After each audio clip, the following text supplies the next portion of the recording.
আমাদের আজকের আলোচ্য বিষয় ইফেক্টিভ রমাদান। কিভাবে আমরা আমাদের রমাদানটাকে সবচেয়ে ইফেক্টিভলি ইউটিলাইজ করতে পারি, এটাই আমাদের আজকের আলোচ্য বিষয়। আল্লাহ রাব্বুল আলামিন আমাদের সবাইকে আলোচনা শুনে বুঝে আমল করার তৌফিক দান করুন। আজকে আপনাদের সাথে আমি 10টা পয়েন্ট শেয়ার করতে চাই, যে 10টা পয়েন্টের উপরে যদি আমরা নজর রাখি, ইনশাআল্লাহু তাআলা আশা করা যায় যে আমরা আমাদের রমাদান মাসটাকে সবচেয়ে সেরাভাবে উপভোগ করতে পারবো ইনশাআল্লাহ তাআলা। সর্বপ্রথম একটা হাদিস আমি আপনাদেরকে স্মরণ করাতে চাই। হাদিসটা বিশুদ্ধ সনদে অনেক কিতাবে এসেছে। নবী করিম সাল্লাল্লাহু আলাইহি ওয়াসাল্লাম একদিন মিম্বরের উপরে উঠলেন। প্রথম সিঁড়িতে উঠে তিনি বললেন আমিন, দ্বিতীয় সিঁড়িতে উঠে বললেন আমিন, এবং তৃতীয় সিঁড়িতে উঠে বললেন আমিন। সাহাবায়ে কেরাম জিজ্ঞাসা করলেন যে আপনি আমিন কেন বললেন প্রত্যেক সিঁড়িতে? নবী করিম সাল্লাল্লাহু আলাইহি ওয়াসাল্লাম বলছেন, যখন আমি প্রথম সিঁড়িতে ছিলাম তখন জিবরাইল আলাইহিস সালাম এসেছিলেন এবং আমাকে বলেছেন, ধ্বংস হোক সেই ব্যক্তি, ধ্বংস হয়ে যাক সেই ব্যক্তি, যে ব্যক্তি তার বৃদ্ধ পিতামাতাকে পেয়েছে কিন্তু তাদের সেবা যত্ন করে জান্নাত লাভ করতে পারে নাই। নবীজি বলেছেন আমিন। অর্থাৎ শিখলাম, যাদের ঘরে পিতামাতা আছে, পিতামাতা দুজনে আছেন বা দুজনের একজন আছেন, তাদের খেদমত করে যদি আমরা জান্নাত অর্জন করতে ব্যর্থ হই, তাহলে আমাদের জন্য ধ্বংস। আমরা কি এটা চাবো? আল্লাহ পাক আমাদের সবাইকে পিতামাতার হক আদায় করার তৌফিক দান করুন। দ্বিতীয় সিঁড়িতে নবী সাল্লাল্লাহু আলাইহি ওয়াসাল্লাম, তখন জিবরাইল আলাইহিস সালাম বলেছিলেন, ধ্বংস হোক সেই ব্যক্তি, যে ব্যক্তি রমাদান মাসকে পেয়েছে, যে ব্যক্তি রমাদান মাসকে পেয়েছে কিন্তু রমাদান মাসকে পেয়েও ইবাদত বন্দেগীর মধ্য দিয়ে তার গুনাহগুলোকে মাফ করাতে পারলো না, সেই ব্যক্তি ধ্বংস হয়ে যাক। বলি নাউজুবিল্লাহ। আমরা কি এটা চাই? আচ্ছা, আমরা এদিকে পরে আসছি। তৃতীয় সিঁড়িতে নবী সাল্লাল্লাহু আলাইহি ওয়াসাল্লাম, জিবরাইল আলাইহিস সালাম বললেন, ধ্বংস হোক সেই ব্যক্তি, যে ব্যক্তি উপস্থিত আছে তার সামনে নবী সাল্লাল্লাহু আলাইহি ওয়াসাল্লামের নাম উচ্চারিত হয়েছে কিন্তু তার নাম শুনেও সে দরুদ পড়ে নাই, সাল্লাল্লাহু আলাইহি ওয়াসাল্লাম বলে নাই। আমরা দেখলাম দরুদ পড়ার সময় অনেকেই চুপ করেছিলেন। যে ব্যক্তির সামনে নবী সাল্লাল্লাহু আলাইহি ওয়াসাল্লামের নাম উচ্চারিত হয়েছে, এরপরেও সে নাম শুনে দরুদ পড়ে নাই, নবীজি বলছেন তার জন্য ধ্বংস। বলি নাউজুবিল্লাহ। এর বিপরীতে অনেক হাদিস আছে, যদি আপনি একবার নবীর প্রতি দরুদ পড়েন, আপনার প্রতি 10 বার রহম করা হবে ইনশাআল্লাহ। আল্লাহ পাক 10টা গুনাহ মাফ করে দিবেন, আল্লাহ পাক 10টা নেকি লিখে দিবেন, এবং আপনার মর্যাদার স্তর আল্লাহ 10 গুণ বাড়িয়ে দিবেন। অতএব যদি কেউ টেনশন ফ্রি লাইফ লিড করতে চান, তাহলে বেশি বেশি দরুদ পড়বেন। বলবেন সাল্লাল্লাহু আলাইহি ওয়াসাল্লাম, অথবা দরুদ ইব্রাহিম যেটা আমরা পড়লাম, অথবা আল্লাহুম্মা সাল্লি আলা মুহাম্মাদ ওয়া সাল্লিম, অথবা আল্লাহুম্মা সাল্লি ওয়া সাল্লিম আলা নবিয়িনা মুহাম্মাদ। বিশুদ্ধ দরুদগুলো পড়বেন। আল্লাহ পাক তৌফিক দান করুন। এখানে একটা বিষয় লক্ষণীয়, নবীর নাম শুনে দরুদ না পড়লেই যদি অভিশাপ পেতে হয়, নবীর নাম শুনেছি দরুদ পড়ি নাই, একটা আমল ছুটে গেল, এর ফলশ্রুতিতেই যদি নবীর অভিশাপ পেতে হয়, তাহলে আমরা সারা জীবনে যারা নবী সাল্লাল্লাহু আলাইহি ওয়াসাল্লামের সুন্নতের খেলাফ চলছি, আমাদের কি হবে সেটা ভাবার দরকার আছে কি নাই? কথা কি বুঝতে পারছেন? এই যে আমরা সারা জীবনে উঠতে বসতে চলতে ফিরতে, চেহারা সুরত পোশাক আশাক, রুচিতে অভ্যাসে পছন্দে সংস্কৃতিতে অর্থনীতিতে ইভেন পলিটিক্সেও আমরা যে নবী সাল্লাল্লাহু আলাইহি ওয়াসাল্লামের সুন্নতের খেলাফ চলছি, তো আমাদের জন্য কি নবী সাল্লাল্লাহু আলাইহি ওয়াসাল্লাম সুপারিশ করবেন, খুশি হবেন? একবার নবীর নাম শুনে দরুদ না পড়লেই নবীজি বলছেন তার জন্য ধ্বংস। তার জন্য কি? আর সারা জীবন যারা নবীর সুন্নতের খেলাফ চলছে তাদের কি হবে বলার অপেক্ষা আছে? তাহলে যুবক ভাইদের কাছ থেকে ওয়াদা নিতে পারি, সবার আগে নিজের পোশাকটা চেঞ্জ করবো ইনশাআল্লাহ, ইহুদি খ্রিস্টানদের সংস্কৃতি বাদ দিব ইনশাআল্লাহ, চেহারার মধ্যে পুরুষত্বের পরিচয় থাকবে তো ইনশাআল্লাহ। ওই যে শেষ জামানায় একটা হাদিস আছে, ছেলেরা মেয়ে হবে, মেয়েরা ছেলে হবে, ছেলেরা মেয়েদের পোশাক পরবে, মেয়েরা ছেলেদের পোশাক পরবে। ছেলে মানুষের দাড়ি ছিল না এমনটা ইতিহাসই ছিল না। ইতিহাস ঘেটে দেখবেন, অন্যান্য ধর্মগ্রন্থগুলো ঘেটে দেখবেন, এখন পর্যন্ত পৃথিবীতে যে অন্যান্য রিলিজিয়নগুলো আছে, তাদের রিলিজিয়নগুলোর মধ্যেও দাড়ি ছেড়ে দেওয়ার একটা পরম্পরা কিন্তু আছে, আছে না?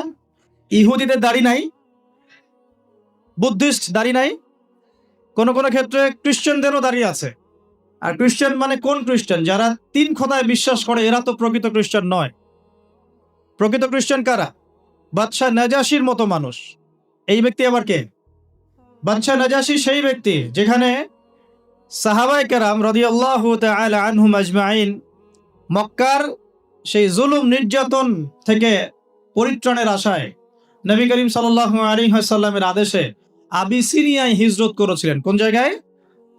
আবিসিনিয়া হচ্ছে এখনকার ইরিত্রিয়া বা ইথিওপিয়া, এই জায়গাটাকে বলা হয় মূলত আবিসিনিয়া। তো এই জায়গায় বাদশাহ নাজাশি নামে একজন খ্রিস্টান শাসক থাকতেন, যিনি অত্যন্ত ভালো মানুষ ছিলেন। কেমন মানুষ ছিলেন? যার রাজ্যে কেউ জুলুমের শিকার হতো না। একজন খ্রিস্টান, তার রাজ্যে কেউ জুলুমের শিকার হতো না।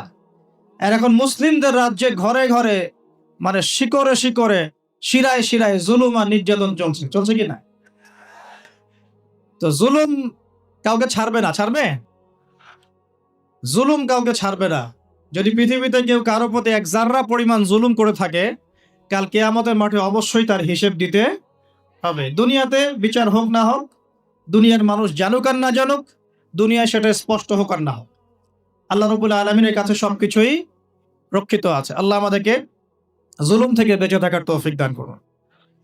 আমরা বলি রব্বানা যালামনা আনফুসানা ওয়া ইল্লাম তাগফির লানা ওয়া তারহামনা লানাকুনান্না মিনাল খাসিরিন। আমিন। প্রিয় ভাইরা, যেটা বলছিলাম, যুবক ভাইদের কাছ থেকে ওয়াদা নিচ্ছিলাম, দাড়ি রাখা যাবে তো ইনশাআল্লাহ? আজকের লেকচার যারা শুনছেন, ইয়াং জেনারেশনের ছেলেরা আছেন, দাড়ি ছেড়ে দিবেন, ওয়াদা করছেন তো ইনশাআল্লাহ? আচ্ছা, ওয়াদাও নিব মাঝে মাঝে কিছু কিছু। একটা ওয়াদা করলেন, নিজের গেট আপ চেঞ্জ করবেন। একটা হলো নিজের চেহারা চেঞ্জ করবেন। 3 নাম্বার, নিজের বিশ্বাসের জগৎটা পরিবর্তন করবে। কোন জগৎ? বিশ্বাসের জগৎ। আপনার জীবনের উদ্দেশ্য কি? বলেন, আপনাদের জীবনের উদ্দেশ্য কি? আমাদের ইয়াং জেনারেশনের জীবনের উদ্দেশ্য হয়ে গেছে এখন একটা সার্টিফিকেট, একটা সার্টিফিকেট, একটা জব, একটা কেরিয়ার, একটা সরকারি চাকরি, একটা ব্যবসা, একজন সুন্দরী নারী। হ্যাঁ, আমি কিন্তু ওই যে প্রেম বিশেষজ্ঞ হুজুর না, এগুলোতে আমি কিন্তু মজা পাই না। সে মজা পায় হয়তো, তা আমি কিন্তু এই জিনিসগুলোতে মজা পাই না। ওই যে সুরসুরি মার্কা প্রেমের ওয়াজ করে যুবকদেরকে হেদায়েত দেওয়া যাবে? এগুলো প্রেম নয়, এগুলো হচ্ছে জিনা। এগুলো কি? জিনা আর সত্যিকারের ডিভাইন ভালোবাসার মধ্যে পার্থক্য আছে। জিনা হচ্ছে স্বার্থ কেন্দ্রিক। জিনা কি কেন্দ্রিক? এখানে স্বার্থ থাকে, কি থাকে?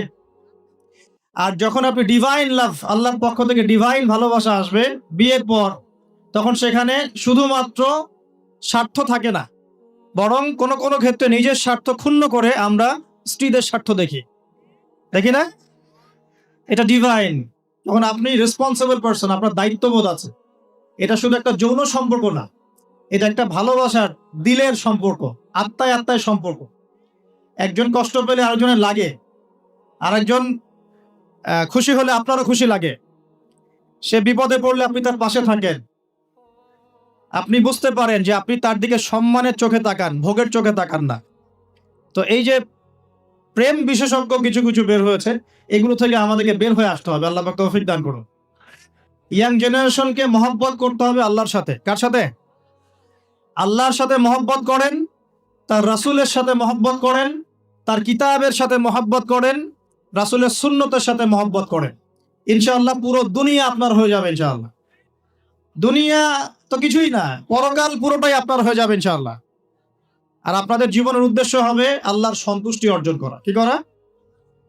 যে কোনো কাজ হোক, যত ছোটই মনে হোক না কেন, হোক সেটা একটা ছোট্ট দিনই প্রজেক্ট বা বড় কোনো ভিশন। আপনি দিনের জন্য একটা মসজিদ মাদ্রাসা করেছেন, অথবা আল্লাহর জমিনে দিন একদম কায়েম করেছেন, ছোট হোক আর বড় হোক, কিছু একটা আল্লাহ রাব্বুল আলামিনের সন্তুষ্টির জন্য এই দুনিয়ায় করে যেতে হবে। আল্লাহ পাক তৌফিক দান করুন। এটা হবে আপনার লাইফের ভিশন, অ্যাম্বিশন। আল্লাহ পাক তৌফিক দান করুন। আমি নিজের বিশ্বাসের জগতে পরিবর্তন নিয়ে আসেন, চেহারায় পরিবর্তন নিয়ে আসেন, পোশাক আশাকে পরিবর্তন নিয়ে আসেন, নিজের কথাবার্তায় পরিবর্তন নিয়ে আসেন, নিজের ব্যক্তিত্বে পরিবর্তন নিয়ে আসেন। ব্যক্তিত্বে পরিবর্তন কেমন? মুসলিমরা কি স্মার্ট জাতি না আনস্মার্ট জাতি? মুসলিমরা কি খুব পিছিয়ে পড়া জাতি না এগিয়ে যাওয়া জাতি? বলেন তো। তাহলে আমরা সব ক্ষেত্রে এখন দিন দিন পিছিয়ে যাচ্ছি কেন? পিছাচ্ছি না কেন? পিছাবো তাহলে আমরা কেন দিন দিন বিশ্বের এই প্রতিযোগিতা থেকে আস্তে আস্তে পিছিয়ে পড়বো কেন? আমাদেরকে মাথায় আল্লাহ পাক ঘিলু দেন নাই, বুদ্ধি বিবেক দেন নাই, আমাদের কাছে আল্লাহ পাক কোরআন এবং সুন্নাহ নাজিল করেন নাই। তাহলে কোরআন সুন্নাহ হাতে থাকার পরেও আমরা বিশ্বের সংকটগুলো এখন মোকাবেলা করতে পারছি না কেন? এর উত্তর কে দিবে? খুব চমৎকার। এটা একটা কারণ। ভাই বলেছেন কোরআন এবং হাদিস থেকে পিছিয়ে পড়ার কারণে। আমি বলছি এর সাথে আরেকটা কারণ হচ্ছে কোরআন হাদিসকে আমরা বর্তমান প্রেক্ষাপটের সাথে মেলাতে পারছি না। মেলাতে পারছি না কেন? মনে করেন আজকে থেকে 5 বছর পর দেখলেন যে পুরো বিশ্বের মার্কেটগুলোর মধ্যে এখন খালি ক্রিপ্টোকারেন্সি ঘুরে বেড়াচ্ছে। হ্যাঁ, মনে করেন। কিছু বলেন না, কারণ এখানে অনেকে আছে তারা আমার কথাগুলোকে ভবিষ্যৎ বক্তা মনে করে। কি মনে করে? এই যে আকাশে মেঘ আছে না, এখন যদি আপনি বাসা থেকে ছাতা নিয়ে বের হন, তার মানে কি এই যে আপনি ভবিষ্যৎ জানেন? কথা বলেন দেখি। মনে করেন আসমানে মেঘ জমেছে, এখন আপনি বাসা থেকে বের হওয়ার সময় ছাতা নিয়েছেন, তার মানে কি আপনি গায়েবের খবর জানেন? তার মানে কি আপনি ভবিষ্যৎ বক্তা? নাকি আপনার দূরদর্শিতা আছে? কোনটা? ইন কেস যদি বৃষ্টি হয়ে যায়, আমার কাছে কি আছে? ছাতা। এই স্মার্টনেসটা অর্জন করা কি উচিত না? কোরআন সুন্নাহ থেকে যদি আমরা এই বিষয়গুলো জানতে পারি, তাহলে বিশ্বের প্রতিযোগিতায় আমরা এগিয়ে যাব না? মনে করেন আপনি 5 বছর পর দেখলেন যে সবকিছুই চলে যাচ্ছে, এখন ক্রিপ্টোকারেন্সি ঘোরাফেরা করছে। এটা কি? এটা কাকে বলে? এটা জায়েজ না না জায়েজ? এর মধ্যে সুদ আছে কি নাই? এর মধ্যে জুলুম হবে কিনা? গরিবের সম্পদ এখানে আত্মসাৎ করা হবে কিনা? এগুলোর সলিউশন কোরআন সুন্নাহয় নাই। আমরা যে বড় গলায় বলি যে কোরআন এবং সুন্নাহয় সমস্ত বিষয়ের সমাধান আছে, বলি না আমরা? তাহলে এই সমস্যার সমাধান কোরআনে থাকবে না? হাদিসে থাকবে না? তাহলে এখন যদি আপনি স্মার্ট হন, আপনি আগামীর জন্য পদক্ষেপ নিতে পারবেন। বুঝতে পারবেন এটা কি, এটা কেন, এটা কি জন্যে নাজিল করা হলো ওদের পক্ষ থেকে, আর কি ইহুদিদের পক্ষ থেকে। এর পিছনে ওদের ভিশন কি, ওরা কি চায়, মানব জাতির উপর কিভাবে তারা জুলুম করছে, এই প্রশ্নগুলোর উত্তর কি কোরআন সুন্নাহ আমাদেরকে দিতে পারে না? যদি আপনি গবেষণা করে খুঁজে বের করতে পারেন এবং খুঁজে বের করে আপনি সাধারণ মানুষের চেয়ে কিছুদিন আগেই বুঝতে পারেন যেটা হতে যাচ্ছে, তার মানে আপনার এই জ্ঞানটা কি জায়েজ না না জায়েজ? খিদির আলাইহিস সালাম যে বললেন নৌকাটা ফোটা আমি এই জন্য করেছিলাম, নৌকা ফোটা না করলে ওই যে সমুদ্রের কি ছিল, জলদস্যু বা মালিক নৌকা নিয়ে চলে যেত। মনে আছে কোন সূরা? কোন সূরা? সূরা কাহফ। হ্যাঁ। তো মুসা আলাইহিস সালাম তো বুঝতে পারলেন না কেন তিনি নৌকা ফোটা করছেন। খিদির আলাইহিস সালাম একটা বাচ্চাকে হত্যা করলেন, মনে আছে? মুসা আলাইহিস সালাম বললেন এটা কি করলেন? আপনি এমন একটা গর্হিত কাজ করলেন, জঘন্য কাজ করলেন আপনি একটা। মুসা আলাইহিস সালাম আবার প্রশ্ন করেছিলেন কেন দেয়াল নির্মাণ করছেন, কি দরকার? খিদির আলাইহিস সালাম বলেছিলেন এই দেয়ালের নিচে 2 জন এতিম বাচ্চার পৈতৃক সম্পত্তি আছে। এই 3টা ঘটনাতে খিদির আলাইহিস সালাম বেশি স্মার্ট না মুসা আলাইহিস সালাম? এখন খিদির আলাইহিস সালাম শুধুমাত্র বাইরের চোখ দিয়ে দেখেন নাই, তিনি বাহির ভিতর উভয় চোখ দিয়ে দেখেছেন। আর এই দেখার ক্ষমতাটা দিয়েছেন আল্লাহ পাক। কে দিয়েছেন? তার কি নিজস্ব জ্ঞান ছিল? আল্লাহ পাক তাকে জ্ঞান দিয়েছেন। আল্লাহ বলছেন যে আমি আমার এই বান্দাকে আমার পক্ষ থেকে জ্ঞান শিখিয়েছি। ওয়া আল্লামনাহু মিন লাদুন্না ইলমা। আল্লাহ বলছেন আমি আমার পক্ষ থেকে আমার এই বান্দাকে জ্ঞান শিখিয়েছি। আল্লাহ পাক চাইলে আপনাকে অন্তর্দৃষ্টি দিতে পারেন কিনা? এখন প্রশ্ন হচ্ছে অন্তর্দৃষ্টি পাওয়ার জন্য কি কি করতে হবে, কি কি কাজ করলে আশা করা যায় যে আপনি নূর এবং বাসিরা পাবেন? আশা করা যায়। তার মধ্যে 1 নম্বর কাজ হচ্ছে নিজের অন্তরটাকে আগে কলুষিত মুক্ত করা। মানে অন্তরের মধ্যে কারো প্রতি হিংসা, বিদ্বেষ, রিয়া, অহংকার রাখা যাবে। অন্তর হবে একদম নিট অ্যান্ড ক্লিন। সবার কল্যাণকামী হবেন, সবার ভালো চাবেন, সবাইকে ভাই মনে করবেন। পারা যাবে ইনশাআল্লাহ? বরং মনে করবেন এই দুনিয়াতে সবচেয়ে পাপী মানুষ আপনি, বাকি সবাই ভালো। এই দুনিয়াতে সবচেয়ে খারাপ মানুষ কে? আমি নিজেই, বাকি সবাই ভালো। নিজের গোনাহ নিয়ে, নিজের আমল নামা নিয়ে ব্যস্ত থাকতে হবে আগে। অন্যের পিছনে আঙ্গুল দেওয়া বন্ধ করতে হবে। পারা যাবে ইনশাল্লাহ। 2 নাম্বার, বেশি থেকে বেশি নামাজের সাথে নফল নামাজ, স্পেশালি তাহাজ্জুদ। এই সময় আল্লাহর পক্ষ থেকে কিন্তু আল্লাহর রহমত নেমে আসে। এই সময় যারা জাগতে পারে, যারা আলো জেলে রাত জাগতে পারে, তারা অন্যের কলবে আলো জ্বলার কাজ করবে ইনশাআল্লাহ। কথা কি ভারী মনে হচ্ছে? না, বলছি যে জাগতে হবে রাত, আলো জেলে রেখে, উৎসবের উৎসাহে। একটা কথা আছে না, ওই যে আমাদের সেকুলার যে কমিউনিটিগুলো আছে, ওদের সাংস্কৃতিক ডিপার্টমেন্টে এই কথাগুলো আলোচিত হয়। তারা বলে যে রাত জাগতে হবে উৎসবের উৎসাহে। আমরাও ইনশাআল্লাহ কোরআন এবং সুন্নাহ নিয়ে রাত জাগবো ইনশাআল্লাহ। পারবো তো ইনশাআল্লাহ। 3 নাম্বার, দান সদকা বেশি বেশি করবে। দান সদকা করবেন তো ইনশাআল্লাহ। আচ্ছা, এই মাদ্রাসার উন্নয়নের জন্য দান চেয়েছে।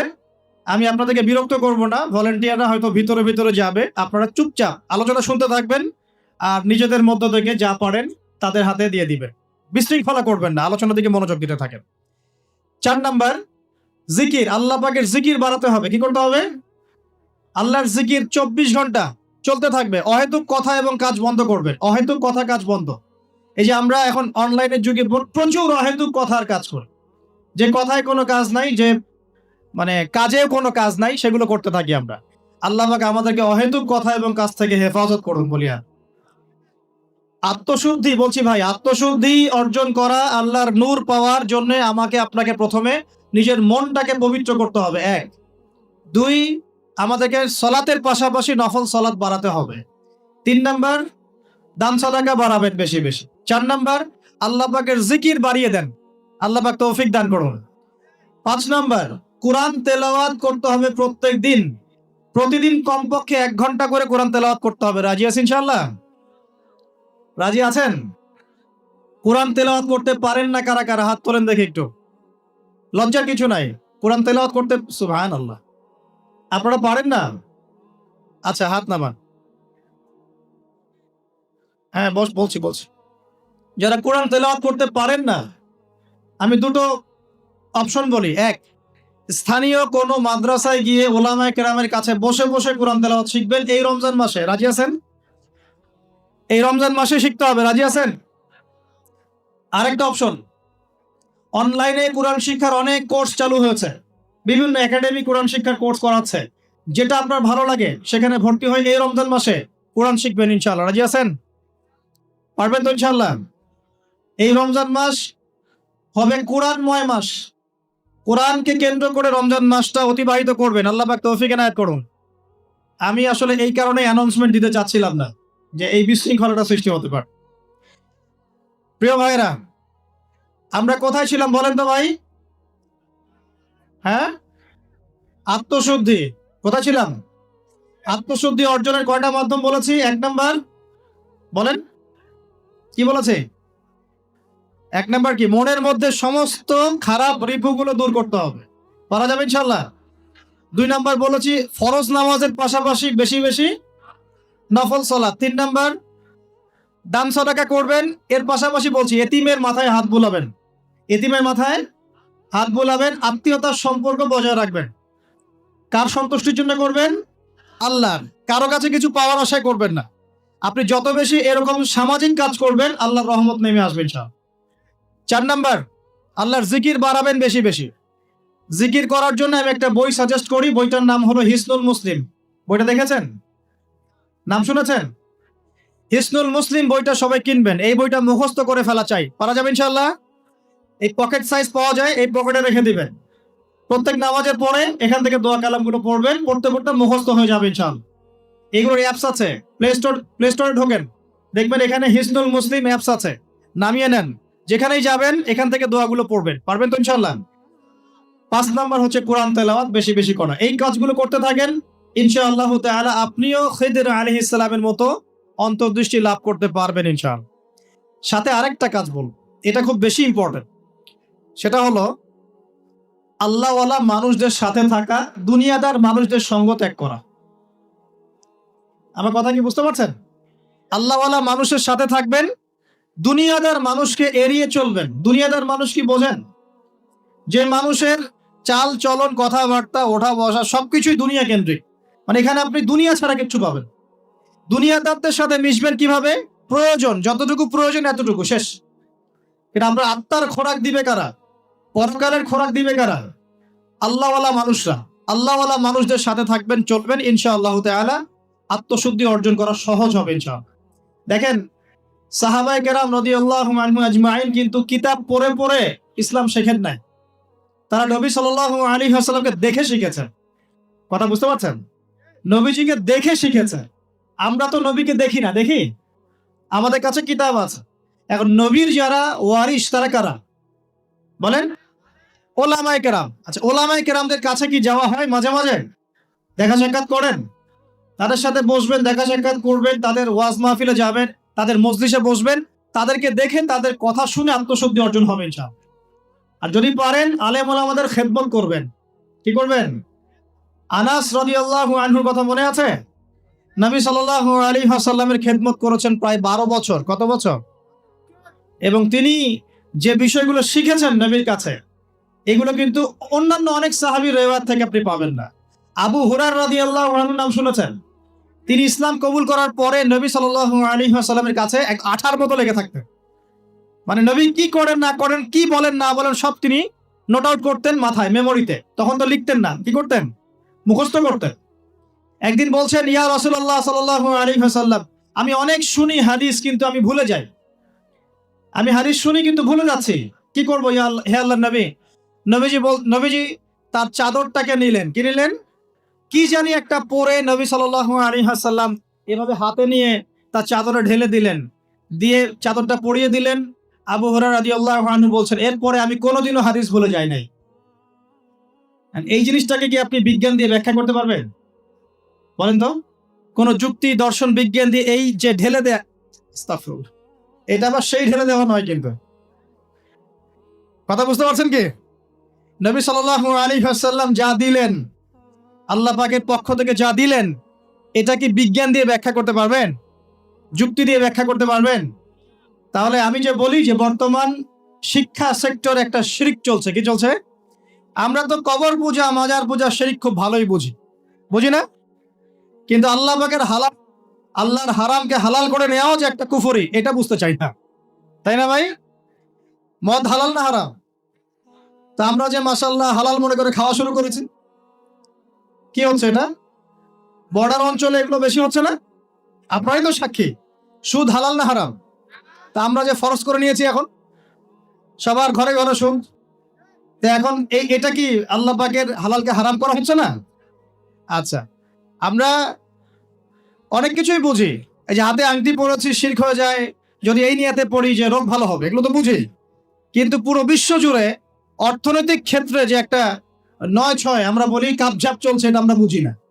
এগুলো বুঝিও না, এগুলো ব্যাখ্যাও করতে পারি না। কেউ ব্যাখ্যা করলে তার সমালোচনা করে ধুয়ে রেখে দিয়ে কেউ, এগুলোতে আমরা মাশাআল্লাহ ওস্তাজ। তো আমি রিকোয়েস্ট করব যে ইকোনমিক্স নিয়ে আগে পড়াশোনা করেন, ওয়ার্ল্ড অ্যাফেয়ার্স গুলো পড়াশোনা করেন। আচ্ছা, আমাকে একটা কথা বলেন, আমি খুব ভালো মুসল্লি, নামাজ পড়ি, মাশাআল্লাহ, রোজা রাখি, যাকাত দেই, ইহুদির সাথে বন্ধুত্ব করেছি, আমি কত বড় মুসলিম বলেন? আমি খুব বড় মুসলিম, আমি নামাজ, রোজা, হজ, যাকাত সব করি, একদম আপনার ঘরে ঘরে মসজিদ বানায় দিচ্ছি। মনে করেন, মনে করেন আমার কথা বলছি, মনে করেন আমি নিজের কথা বলছি, মনে করেন এক্সট্রা আমি নামাজ, রোজা, হজ, যাকাতে 100 মাশাআল্লাহ, দান সৎকার করছি মাশাআল্লাহ, কিন্তু আমি ইহুদিদের সাথে বন্ধুত্ব করেছি। তাহলে আমাকে আপনি কি বলবেন? কি বলবেন? হ্যাঁ, এইটা তো বোঝেন না। তাহলে মনে করেন আমি এমন কোন মানে শক্তির সাথে বন্ধুত্ব করেছি পুরো বৈশ্বিক প্রেক্ষাপটে, যারা মুসলিমদেরকে সারা বিশ্বে হত্যা করছে। তাহলে আপনি কি আমাকে ভালো মুসলিম বলবেন? তাহলে কি আপনি আমাকে আমিরুল মুমিনিন বলবেন? এতটুকু বোঝার জন্য আপনার কি মানে মুফতি হওয়ার দরকার আছে?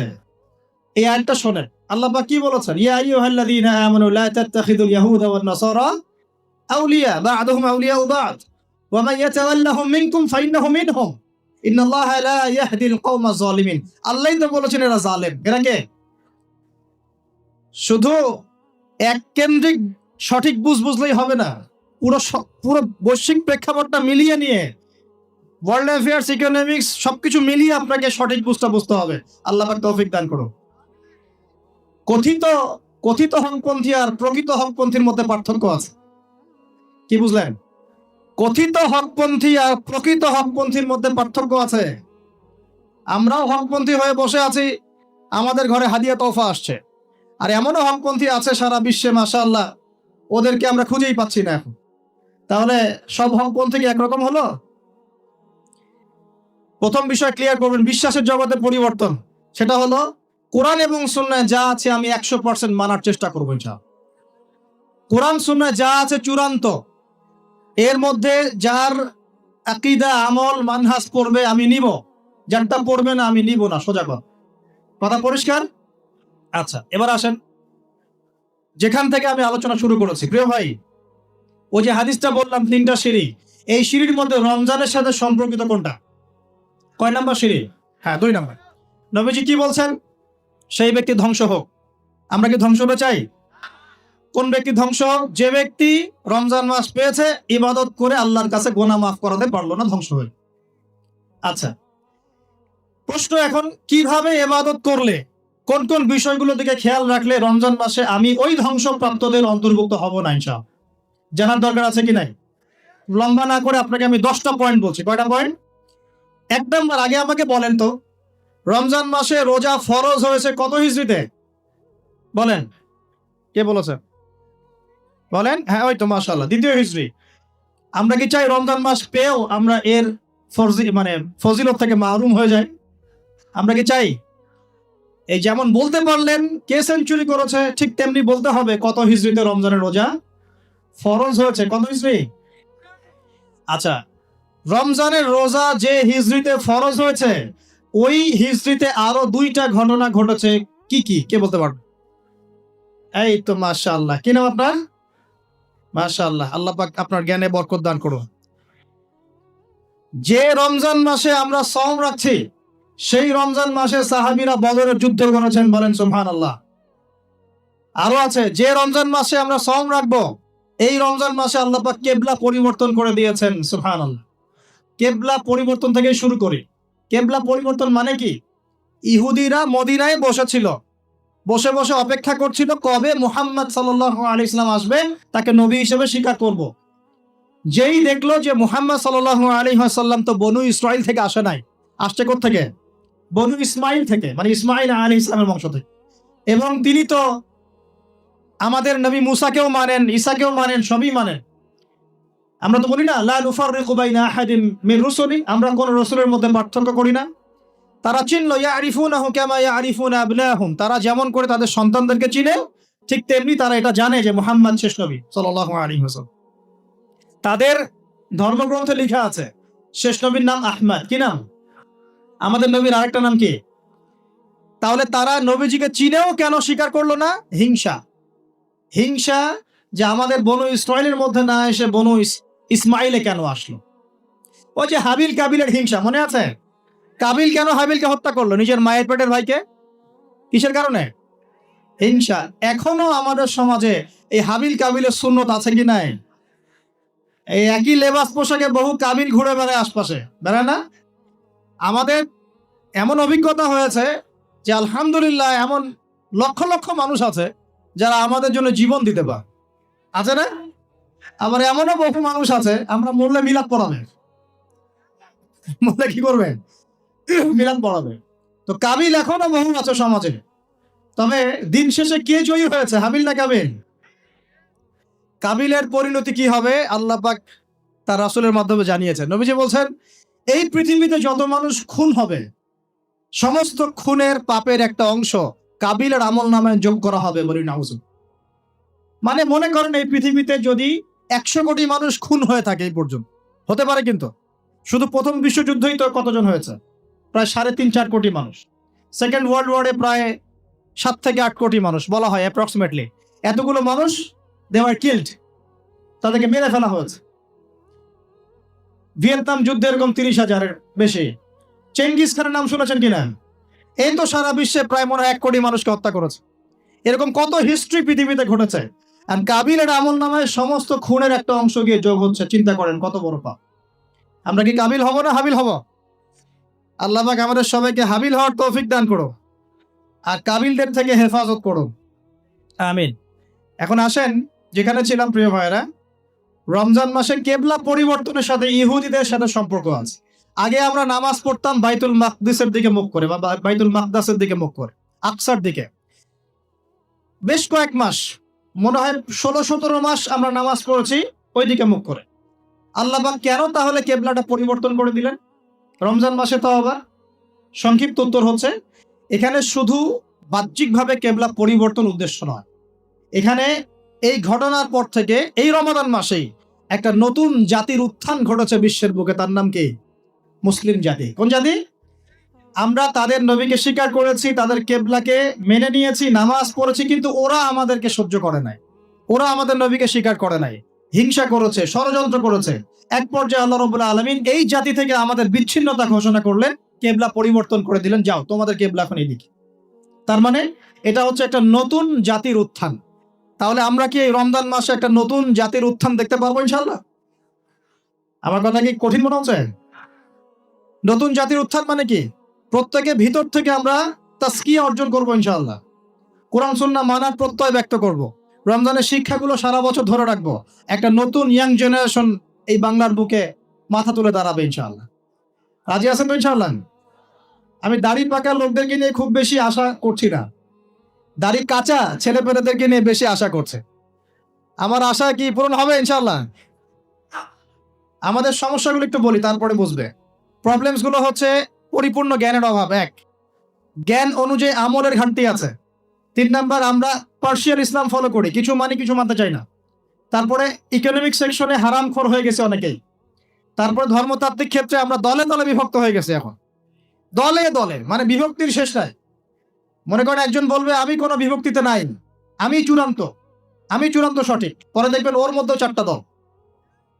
তো আমরা বিচ্ছিন্ন হয়ে গেছি, একজনের সাথে আরেকজনের ভালো সম্পর্ক নাই, এবং যোগ্য একটা ইউনাইটেড নেতৃত্বের ঘাটতি আছে।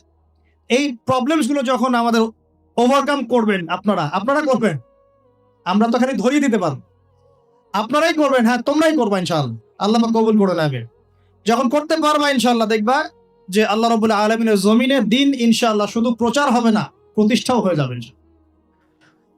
দিন প্রতিষ্ঠা হোক, আপনারা চান না? কোন মুনাফিক চায় না দিন প্রতিষ্ঠা হোক? দেখি কোন মুনাফিক আছে আল্লাহর জমিনে যে চায় না যে আল্লাহর দিন প্রতিষ্ঠা হোক? প্রতিষ্ঠার প্রচার কি এক জিনিস? আমি আপনাকে এখন দাওয়াত দিয়ে গেলাম নামাজের, কিসের? কিন্তু আপনি যদি নামাজ না পড়েন আমি কিচ্ছু করতে পারবো?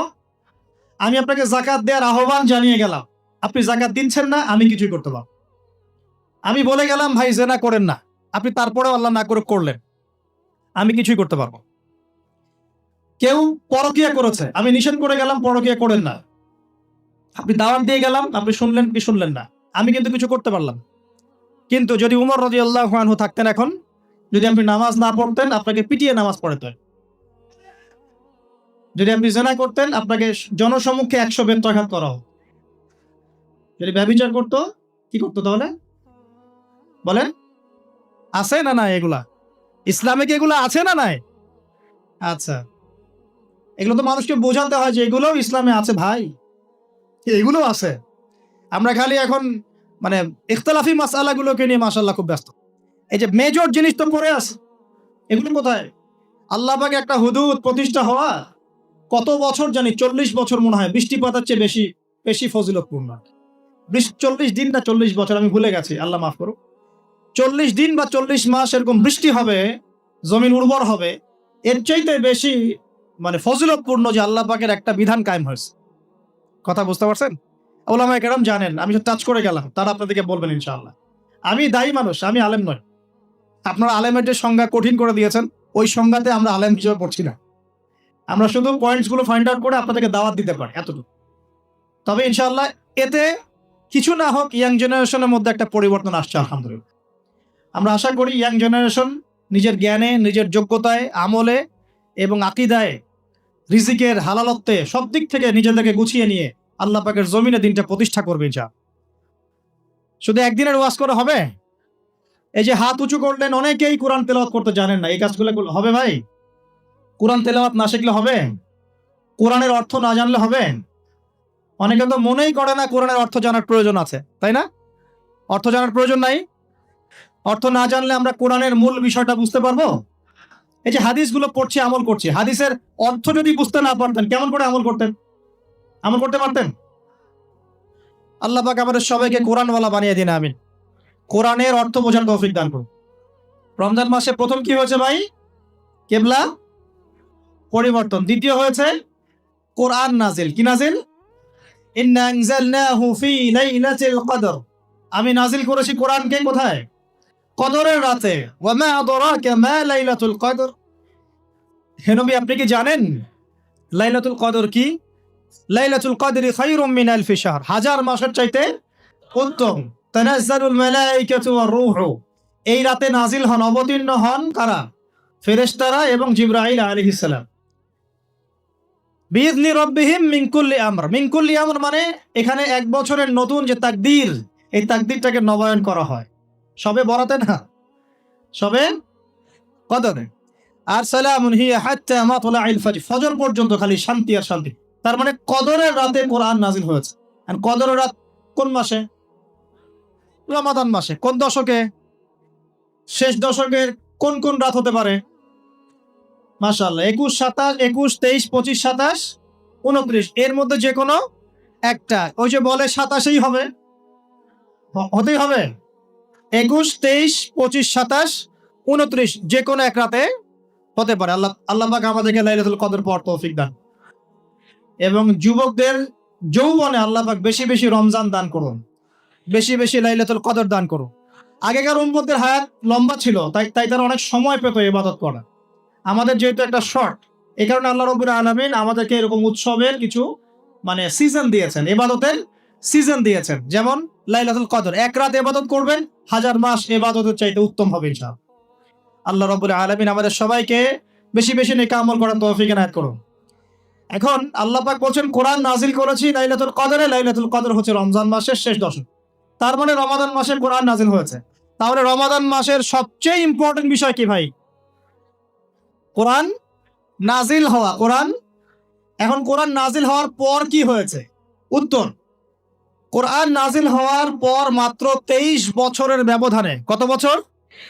মাত্র 23 বছরের ব্যবধানে একটা আইয়ামে জাহেলিয়াত মানে আবু জেহেলের সমাজ মুহাম্মদ সাল্লাল্লাহু আলাইহি ওয়াসাল্লামের সমাজে পরিণত হয়েছে। বলি আল্লাহু আকবার। এই ডিজিটাল তাকবীর দিও, ডিজিটাল তাকবীর দিও, নরমাল তাকবীর।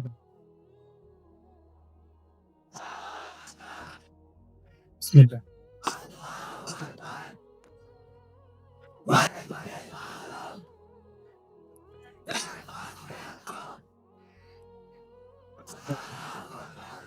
ভাই ঠিক আছে, শুকরিয়া। এই হলো তাকবীর।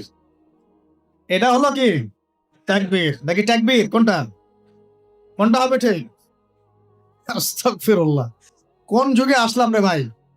সবই চেঞ্জ হয়ে যাচ্ছে দিন দিন। আচ্ছা, ঠিক আছে ঠিক আছে, শুকরিয়া। প্রিয় ভাই, আমার দিকে খেয়াল করেন। রমজান মাসে কেবলা পরিবর্তন মানে নতুন জাতির উত্থান হবে তো ইনশাআল্লাহ। রমজান মাসে কোরআন নাজিল হওয়া। কোরআন নাজিলের মূল উদ্দেশ্য ছিল আবু জেহেলের সমাজটাকে পরিবর্তন করে মুহাম্মাদের সমাজে পরিণত করা সাল্লাল্লাহু আলাইহি ওয়াসাল্লাম। হয়েছে কিনা? 23 বছরে হয়েছে না? আবু জেহেলের সমাজ মানে কি? যে সমাজে শিরকে ভর্তি ছিল। কি ছিল? এখন নাই? মুসলিম অমুসলিম উভয় সমাজে শিরক নাই? বহু মুসলিম কবর পূজা করে কিনা? মাজার পূজা করে কিনা? আছে না এগুলা? আপনাদের এলাকায় আছে কিনা আমি জানি না। আমি বহু জায়গায় ঘুরে আসছি বাংলাদেশের, বাপরে বাপ। এবং কোন কোন জায়গায় তারা এত বেশি শক্তিশালী, বলতে গেলে কল্লা কাটি ফেলা যাবে, মাথা খারাপ। যাক, আল্লাহ পাক আমাদের সবাইকে সর্বপ্রকার শিরক থেকে বাঁচিয়ে রাখুন, আমিন। কবরের সাহিত্য ব্যক্তি আমার কোন কল্যাণ অকল্যাণ করতে পারবে? সে আমাকে সন্তান দিতে পারে? সে আমার লাভ ক্ষতির মালিক? সে গায়েবের খবর জানে? তাহলে পরকালে আমাকে পুলসিরাত পার করে দিবেন? পরকালের শাফায়াতের যে বিষয়গুলো আছে এগুলো কি? এগুলো হচ্ছে আল্লাহ পাকের অনুমতি ক্রমে তারা করবেন। আল্লাহ পাকের অনুমতি ক্রমে শহীদগণ সুপারিশ করবেন। কার অনুমতিতে? অনেক আলেম ওলামাও করবেন। হাফেজে কোরআন, এই যে হাফেজে কোরআন যাদেরকে পাগড়ি দেয়া হলো, তোমরা আমাদের জন্য দোয়া করিও, তারাও কিন্তু সুপারিশ করবে। নবীগণ, নবী সাল্লাল্লাহু আলাইহি ওয়াসাল্লাম করবেন। এটা কি নিজের ইখতিয়ার না আল্লাহর অনুগ্রহ? কোনটা? এটা আল্লাহ পাকের অনুগ্রহ। সো আকীদা স্পষ্ট রাখবেন। এরপরে আসেন, তো যেটা বলছিলাম প্রিয় ভাই, আবু জেহেলের যুগ মানে কি? শিরকে ভর্তি। আবু জেহেলের যুগ মানে সুদে ভর্তি সমাজ। আবু জেহেলের যুগ মানে হচ্ছে মাদকে ভর্তি সমাজ। আবু জেহেলের যুগ মানে মেয়েদের অবমাননা। আবু জেহেলের যুগ মানে গোত্রীয় হানাহানি। এগুলো ছিল আবু জেহেলের যুগ। এখন এই সমস্যাগুলো এই বিশ্বে আছে কি নাই? তাহলে এই বিশ্বের প্রেক্ষাপটেও কোরআন নাজিলের সেই মর্ম চলবে কি চলবে না? একই বিষয় না? আবু জেহেলের যুগে যা ছিল এই বিশ্বে আমরা তাই দেখছি। আবু জাহেলের যুগে লাইলাতুল কদরে কোরআন নাজিল হয়েছে রমজান মাসে। তার মানে এখনো সেই একই হক আদায় করতে হবে কোরআনকে কেন্দ্র করে। কথা ঠিক কিনা? তাহলে এখন প্রশ্ন হচ্ছে কিভাবে করব? কিভাবে আমরা এখনকার জাহেলিয়াত গুলো দূর করে মুহাম্মাদের সমাজ প্রতিষ্ঠা করব? এটা ইম্পর্টেন্ট কিনা? রমজানের সবচেয়ে ইম্পর্টেন্ট বিষয় হচ্ছে কোরআন নাজিল হওয়া। আর কোন কোরআন? যেই কোরআন শুধু তেলাওয়াত করা হয় নাই, যেই কোরআন দিয়ে সমাজ পরিবর্তন করা হয়েছে। আল্লাহ পাক বোঝার তৌফিক দান করুন। আমরা কি চাই কোরআন দিয়ে সমাজ পরিবর্তন হোক? চাই কি? 6টা কাজ করতে হবে, রাজি আছি? 6টা কাজ করতে হবে, রাজি আছি? যদি কাজ না করতে পারেন তাহলে অহেতুক খালি ঠিক বেঠিক বলে লাভ নাই। রাজি আছেন কিনা? 1 নাম্বার, প্রত্যেককেই আল কোরআন তেলাওয়াত করা শিখতেই হবে। রাজি আছেন? এমন একজন সাহাবী আপনি দেখাতে পারবেন না যিনি কোরআন তেলাওয়াত করতে জানতেন না। একজন সাহাবী দেখান আমাকে যিনি কোরআন তেলাওয়াত করতে পারতেন না। পারবেন? তার মানে শুধু কোরআনের আলো ঘরে ঘরে জালো এই স্লোগান দিয়ে সমাজ পরিবর্তন হয় নাই। কোরআনের হক আদায় করেছেন বিধায় হয়েছে। আমরা কি রাজি আছি কোরআন তেলাওয়াত করা শিখবো ইনশাআল্লাহ? একজন ব্যক্তি বাকি থাকবেন না যিনি কোরআন তেলাওয়াত করতে পারেন না, এমন একজন ব্যক্তি বাকি থাকবেন না ইনশাআল্লাহ। রাজি আছেন? যার বয়স 70 হয়ে গেছে আপনিও কায়দা নিয়ে বসবেন ইনশাআল্লাহ। আপনার বয়স 80 হয়ে গেছেন তাও কায়দা নিয়ে বসবেন ইনশাআল্লাহ। ওর পড়তে পড়তেই মৌত হয়ে যান তাও সমস্যা নাই। রাজি আছেন? কোরআনের হক আদায় করতেই হবে, আদারওয়াইজ এভাবে সমাজ পরিবর্তন হবে না। আবেগ দিয়ে, স্লোগান দিয়ে, জনস্রোত দিয়ে কোনো কাজ নাই। জনস্রোত দিয়েও কোনো কাজ নাই। কাজের মানুষ দরকার। কি দরকার? কাজের মানুষ দরকার। আপনি পঙ্গপাল দিয়ে কি করবেন? অ্যাক্টিভ কাজের মানুষ দরকার। দরকার কি না? শিক্ষিত যোগ্য মানুষ দরকার। অতএব আগে কোরআন পড়া শেখেন। আল্লাহ পাক তৌফিক দান করুন। আমি দোয়া করি আল্লাহ পাক আমাকে এবং আপনাদের সবাইকে নিয়মিত কোরআন তেলাওয়াত করার তৌফিক দান। 1 নাম্বার, কোরআনের সাথে কোরআন নিয়ে গবেষণা করতে চান, আগে কোরআন তেলাওয়াত বাড়াতে হবে। তেলাওয়াত বাড়াতে বাড়াতে বাড়াতে বাড়াতে যখন আপনি দেখবেন প্রতিটা আয়াত আপনার ঠোঁটের আগে চলে আসছে, তখন আপনি হিফজ করাটা সহজ হয়ে যাবে। তখন অর্থটা বোঝা সহজ হয়ে যাবে, অ্যারাবিক গ্রামার শেখা সহজ হয়ে যাবে এবং গবেষণা করাটাও সহজ হবে ইনশাআল্লাহ। আগে কোরআন পড়তে হবে। আল্লাহ পাক পড়ার তৌফিক দান করুন। প্রথম আয়াত নাজিল হয়েছে কি? ইকরা বিসমি রাব্বিকাল্লাযী। পড়াশোনাই তো করতে চায় না ইয়াং জেনারেশন, খালি ওয়াজ শুনতে চায়। অনলাইনে খালি বিচ্ছিন্ন ওয়াজ শুনে দিনের কনস্ট্রাকটিভ জ্ঞান অর্জন করা যাবে না।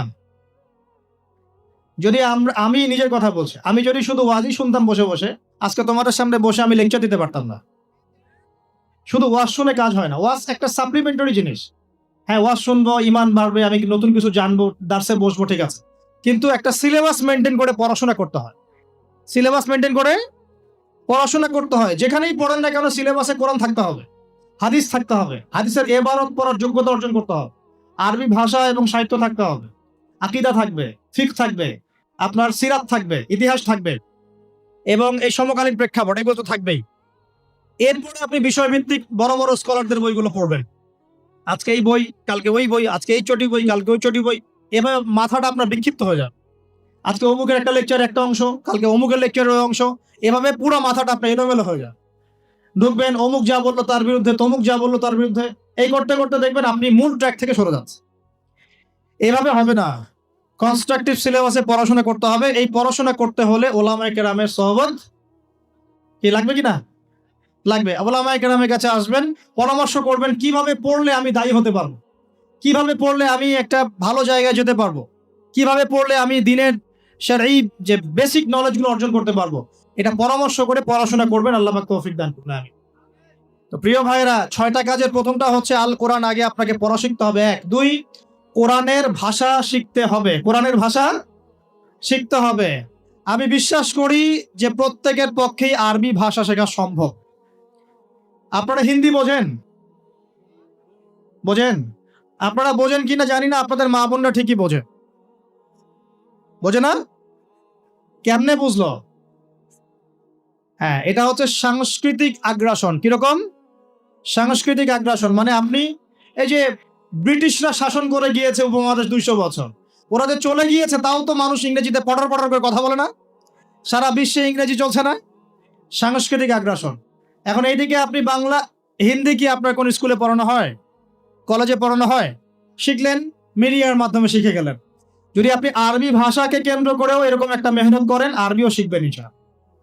পারা যাবে? 3 নাম্বার কাজ, কোরআনের কিছু অংশ মুখস্থ করতে হবে। রাজি আছে কিনা ইনশাআল্লাহ? কমপক্ষে 1 পারা, কমপক্ষে 1 পারা মুখস্থ করবো। রাজি আছে ইনশাআল্লাহ? 4 নাম্বার, কোরআনের অর্থ বুঝতেই হবে। রাজি আছেন কিনা? আমি 3টা তাফসীরের নাম বলে দেই। জালালাইন, ইবনে কাসির, মারিফুল কোরআন। কমপক্ষে এই 3টা তাফসীর বাসায় থাকা চাই। রাজি আছেন? কিনবেন, অবশ্যই কিনবেন এবং কম্পারেটিভ ভাবে পড়বেন, দেখবেন ইনশাআল্লাহ আপনি অনেক কিছুই বুঝতে পারছেন। আপনি আরবি ভাষা না শিখলেও না বুঝলেও কমপক্ষে প্রতিদিন 10টা করে আয়াত পড়বেন অর্থ সহ। পারবেন কিনা ইনশাআল্লাহ? রাজি আছেন তো ইনশাআল্লাহ? 5 নাম্বার হচ্ছে আল কোরআনের আদেশ মানা, নিষেধ বর্জন করা। কোরআনের আদেশ মানা, নিষেধ বর্জন করা। আল্লাহ পাক আমাদের সবাইকে কোরআনের আদেশ মানা, নিষেধ বর্জন করার তৌফিক দান করুন, বলি আমিন।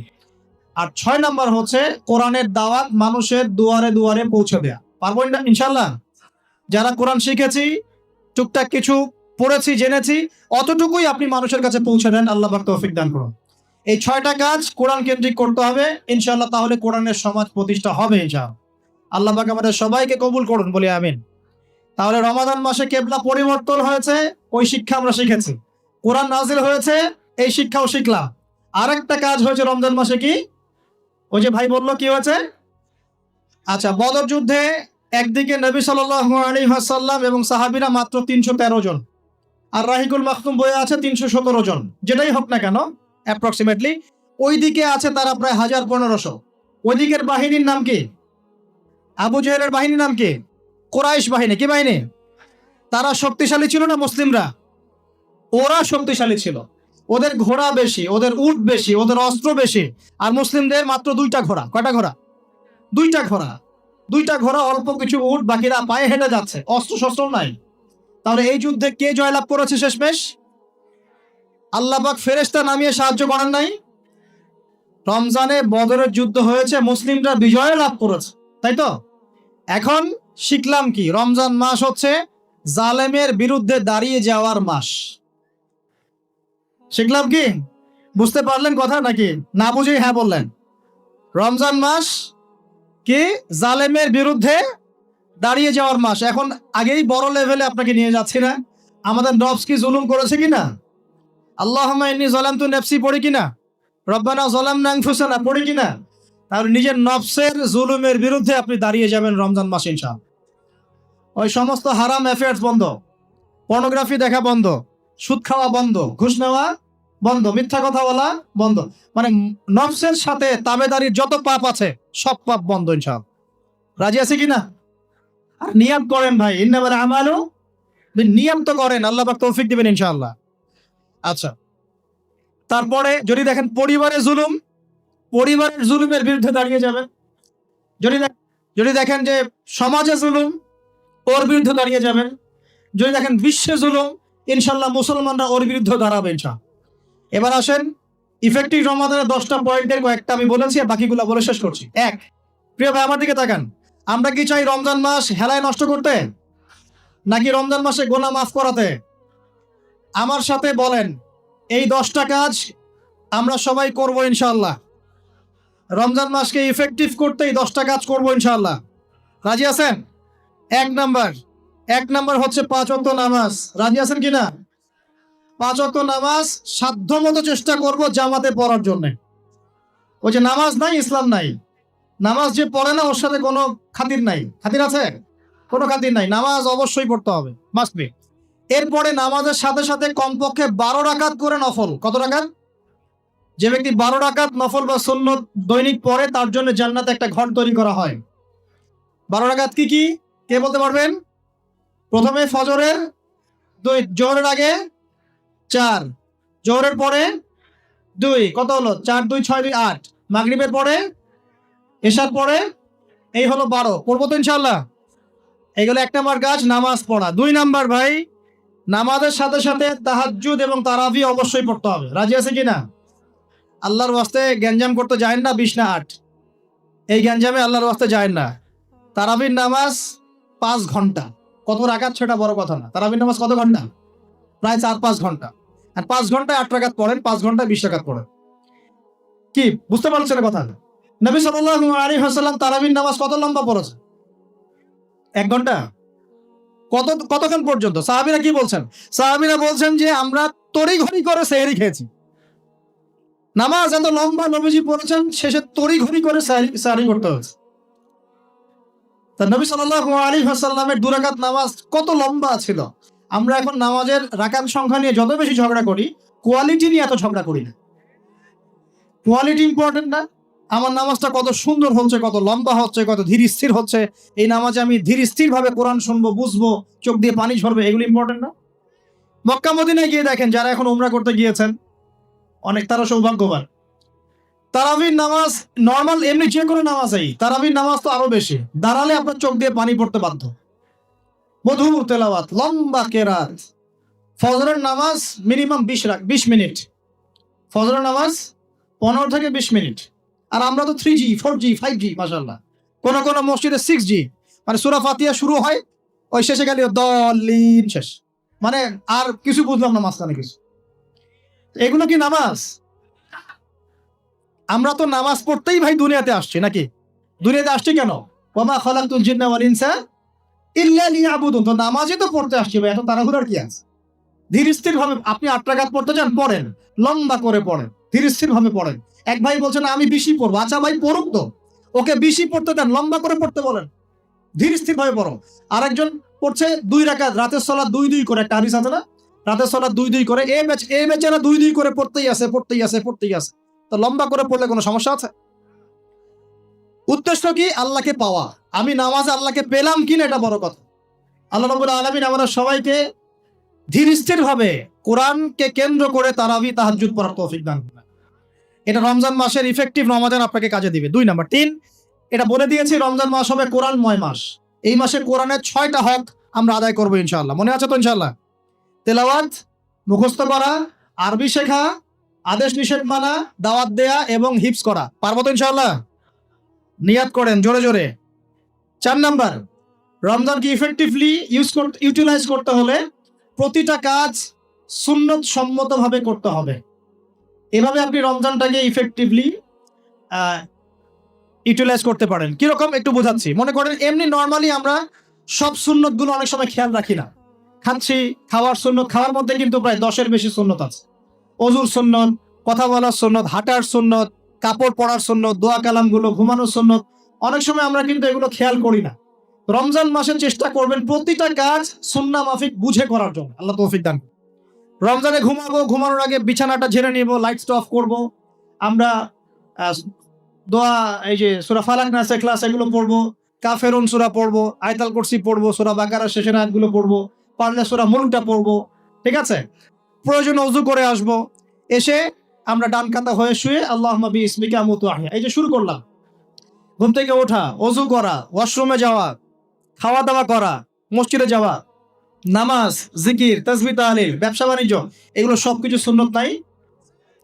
প্রতিটা কাজ সুন্নাহ মাফিক করার চেষ্টা করব। আল্লাহ তৌফিক দান করুন, আমিন। ফিকহুস সুন্নাহ এরকম কিছু বই পাওয়া যায়। ফিকহুস সুন্নাহ, কিতাবুস সুন্নাহ, এরকম অনেক বই আছে। আরবি থেকে বাংলা অনুবাদ হয়েছে, বাংলাদেশের ওলামায়ে কেরাম লিখেছেন। এরকম সুন্নাহ শেখার কিছু বই কিনে নেবেন। কিনে নিয়ে প্রতিটা কাজ কিভাবে করলে সুন্নত হয় পড়ে দেখবেন। পারবেন তো ইনশাআল্লাহ? আল্লাহ পাক তৌফিক এনায়েত করুন, বলি আমিন। এটা কত বললাম? 3 নাম্বার। 4 হচ্ছে দান সাদাকা বেশি বেশি করা। রমজানে দান সাদাকা বেশি বেশি করা। আল্লাহ রাসূল সাল্লাল্লাহু আলাইহি ওয়াসাল্লাম রমজানে রহমতের বাতাসের চাইতেও বেশি বেশি দান করতেন। আমরা পারবো কিনা ইনশাআল্লাহ? দেখেন, আমি একটা কথা বলি, দান করার জন্য সম্পদ লাগে না, দান করার জন্য কলিজা লাগে। কি লাগে? ব্যাস, যার মন বড় সে দান করতে পারবে ইনশাআল্লাহ। আল্লাহ পাক আমাদের সবাইকে দিনের জন্য দান করার তৌফিক দান করুন। দিনের জন্য দান করেন, স্থানীয় মসজিদ, মাদ্রাসায়, এতিমখানায়, অসহায় মানুষের পাশে, বিধবার ঘরে, এতিমের ঘরে, যারা খেতে পারছে না 3 বেলা, ওদের ঘরে ঘরে রমজানের বাজার পৌঁছে দেন। আল্লাহ পাক তৌফিক দান করুন, আমিন। 5 নাম্বার, রমাদান মাসে অবশ্যই অবশ্যই আমাদের জাকাত গুলো আমরা দিয়ে দিব। রাজি আছি তো ইনশাআল্লাহ? বলেছি জাকাত এবং সালাতের মধ্যে যে পার্থক্য করে সে মুসলিম নয়। জাকাত ফরজ হয়েছে, অবশ্যই অবশ্যই আপনাকে জাকাত দিতে হবে। এটা কিন্তু নফল কিছু নয়, এটা কি ফরজ। জাকাতের নিসাব জানেন কি না? কত পার্সেন্ট? 2.5%। আচ্ছা, জাকাতের নিসাব নিয়ে ইনশাআল্লাহ পরবর্তীতে লেকচার চলে আসবে, অনলাইনে দেখে নিন। এছাড়া ফিকহুজ জাকাত কিছু প্রোগ্রাম আসবে, অনলাইনে দেখে নেবেন ইনশাআল্লাহ। আল্লাহ রাব্বুল আলামিন আমাদের সবাইকে জাকাত গুলো দেওয়ার তৌফিক দান করুন। শুধু জাকাত যদি আমরা ঠিকঠাক মতো দিতাম, একজন মানুষও সমাজে না খেয়ে মারা যেত। একজন মানুষও না। সমাজে এই যে ইকোনমিক সমস্যাগুলো যেগুলো হয়, অর্থনৈতিক সমস্যা, স্যাংশন, মুদ্রাস্ফীতি, হাবিজাবি, অনেক প্রবলেমস ওভারকাম করা যেত শুধু জাকাতের মধ্য দিয়েই। কিন্তু কে শোনে কার কথা? সবাই কি জাকাত দেয়? বাংলাদেশে এমনও মানুষ আছে যার একজনের জাকাত দিয়ে 100 পরিবারের সংসার চলবে ইনশাআল্লাহ। আছে না এমন লোক? আমরা জাকাত গুলো দেওয়ার চেষ্টা করি, আল্লাহ পাক তৌফিক দান করুন। 7 নাম্বারটা বলে দিয়েছি, রমজান হচ্ছে একটা নতুন জাতির উত্থান। অতএব রমজানে আমরা সমস্ত পাপ ছেড়ে দিয়ে একটা আলোকিত জাতি হিসেবে আত্মপ্রকাশ করবো ইনশাআল্লাহ। আল্লাহ পাক তৌফিক দান করুন। 8 নাম্বারও বলে দিয়েছে, রমজান হচ্ছে জুলুমের বিরুদ্ধে দাঁড়িয়ে যাওয়ার চেতনা। রমজান কি? ওই যে বদরের যুদ্ধ, জুলুমের বিরুদ্ধে দাঁড়িয়ে যাওয়ার চেতনা হলো রমাদান। তাই সর্বস্তরের জুলুমকে আমরা রমজান মাসে রুখে দেওয়ার চেষ্টা করবো ইনশাআল্লাহ। আল্লাহ পাক তৌফিক দান করুন। শুরুটা হবে কোথা থেকে? নিজের থেকে। আমার নিজের মধ্যে কি কি জুলুম আছে আমি আগে দেখবো, আমি কার কার উপর জুলুম করেছি এটা আগে দেখবো, এগুলো আগে প্রতিহত করব, তারপরে আমি ইনশাআল্লাহ তাআলা পরবর্তী দিকে ফোকাস করব। 9 নাম্বার খুব ইম্পর্টেন্ট। 9 নাম্বার আর 10 নাম্বারটা বেশি ইম্পর্টেন্ট। 9 নাম্বার হচ্ছে রোজা রাখা মানে আমরা অনেকেই মনে করি যে না খেয়ে থাকা আর কি পানি ছেড়ে দাও। অনেকেই মনে করি এটা রোজা মানে আমাকে না খেয়ে থাকতে হবে আর পানি ছেড়ে দেওয়া লাগবে, স্ত্রী সহবাস ছেড়ে দেওয়া লাগবে। কিন্তু এর চেয়ে বেশি ইম্পর্টেন্ট একটা বিষয় আমরা ভুলে যাই, সেটা হলো রমজান মাসে রোজা রাখার অর্থ হচ্ছে আল্লাহ পাকের সমস্ত কবিরা সগীরা গুনাহ ছেড়ে দেওয়া। রোজা রেখেছি, গীবত করলাম, রোজা হবে কিনা? রোজা রেখেছি, মিথ্যা কথা বলছি, হবে রোজা? রোজা রেখে ওই ভদ্রলোক সুদ খাচ্ছে, রোজা হবে? রোজা রেখে অমুক ভাই আমার টেবিলের নিচ থেকে টাকা নিল, রোজা হবে? অমুক ভাই মানুষের সম্পদ আত্মসাৎ করে ফেললো, হবে? অমুক বোন বেপরদায় বাইরে বের হয়ে গেল, রোজা হবে? অমুক ভাই মনে করেন ওই যে গার্লফ্রেন্ডের সাথে চলে গেল ডেট করতে, রোজা হবে কিনা? অনেকে পর্নোগ্রাফি দেখছে রোজা রেখে, রোজা হবে কিনা? এই যে কবিরা গুনাহ যেগুলো আছে, যত রকম কবিরা গুনাহ, এই গুনাহগুলোতে লিপ্ত থাকলে রোজা ভেঙে যায়। আল্লাহ পাক আমাদের সবাইকে কবিরা গুনাহ মুক্ত রোজা রাখার তৌফিক দান করুন। আর 10 নম্বর পয়েন্টটা হচ্ছে এই ভাই, রমজান মাস আসলে মাশাআল্লাহ শিকল দিয়ে শয়তানকে বেঁধে রাখা হয়। রমজান মাস আসলে মাশাআল্লাহ আমরা অনেকেই পাক্কা মুসল্লি হয়ে যাই, দান সদকা করি, যাকাত দেই, তারাবি পড়ি, তাহাজ্জুদ পড়ি, অনেক কিছুই করি। কিন্তু ঈদের দিন আসলেই মাশাআল্লাহ আমরা আবার আগের জায়গায় ফিরে যাই। ঈদের দিন শয়তান যে ছাড়া পেয়েছে এটা বোঝার জন্য রাস্তাঘাটে বের হলেই হয় নাকি? মেয়েদের চলাফেরা দেখলে বোঝা যায়, আর ওই যে হোটেলে হোটেলে গান বাজে এগুলো দেখলে বোঝা যায় শয়তান ছাড়া পেয়েছে, আজকে বুঝলাম। তো এখানে সবচেয়ে বড় শিক্ষাটা হলো রমজান মাসের এই যে শিক্ষাগুলো, ত্যাগের মহিমা, জুলুমের বিরুদ্ধে দাঁড়িয়ে যাওয়া, কোরআনের হক আদায় করা, জাতির উত্থান, বড় বড় অনেক কথা বললাম। এই শিক্ষাগুলোকে সারা বছর ধরে রাখাটাই হলো রমাদানের সবচেয়ে বড় চ্যালেঞ্জ। আমরা পারবো কিনা ইনশাআল্লাহ? আমরা রমাদানের এই 10টা হক আদায় করতে পারবো কিনা ইনশাআল্লাহ? কোরআনের হক আদায় করতে পারবো কিনা ইনশাআল্লাহ? আল্লাহ রাব্বুল আলামিন আমাদের সবাইকে আসন্ন রমজানে সুস্থতার সাথে সমস্ত সওম রাখার তৌফিক দান করুন এবং রমজান মাসে বেশি বেশি তেলাওয়াত করার তৌফিক দান করুন, অর্থ বুঝে পড়ার তৌফিক দান করুন, বেশি বেশি দান সদকা করার তৌফিক দান করুন, বেশি বেশি ওই যে গরিব দুঃখী মানুষের পাশে দাঁড়ানোর তৌফিক দান করুন, বেশি বেশি যাকাত গুলো দিয়ে দেওয়ার তৌফিক দান করুন, বেশি বেশি আল্লাহর জিকির করার তৌফিক দান করুন, বেশি বেশি আল্লাহ পাক আমাদেরকে নফল নামাজগুলো পড়ার তৌফিক দান করুন, কোরআন কেন্দ্রিক সময় কাটানোর তৌফিক দান করুন, রাসূলের সুন্নতের উপর আমল করার তৌফিক দান করুন এবং একটা নতুন আলোকিত প্রজন্ম এবং জাতি হিসেবে এই রমজানে আল্লাহ রাব্বুল আলামিন আমাদের যুব সমাজকে আত্মপ্রকাশ করার তৌফিক দান করুন। সর্বোপরি রমাদানের এই শিক্ষাগুলোকে সারা বছর ধরে রাখার তৌফিক আল্লাহ পাক আমাদের সবাইকে দান করুন, আমিন। আমি এই বলে আমার আজকের সংক্ষিপ্ত আলোচনা শেষ করছি। আকুলু কাউলি হাযা আস্তাগফিরুল্লাহ লি ওয়া লাকুম ওয়া লিসাইরিল মুসলিমিন। বারাকাল্লাহু লানা ওয়া লাকুম বিল আয়াতিল হাকীম। ইন্নাহু তাআলা জাওয়াদুন কারীমুন বাররাউফুর রহিম। সুবহানাকা আল্লাহুম্মা ওয়া বিহামদিকা আশহাদু আন লা ইলাহা ইল্লা আনতা আস্তাগফিরুকা ওয়া আতুবু ইলাইক। আসসালামু আলাইকুম ওয়া রাহমাতুল্লাহি ওয়া বারাকাতুহু।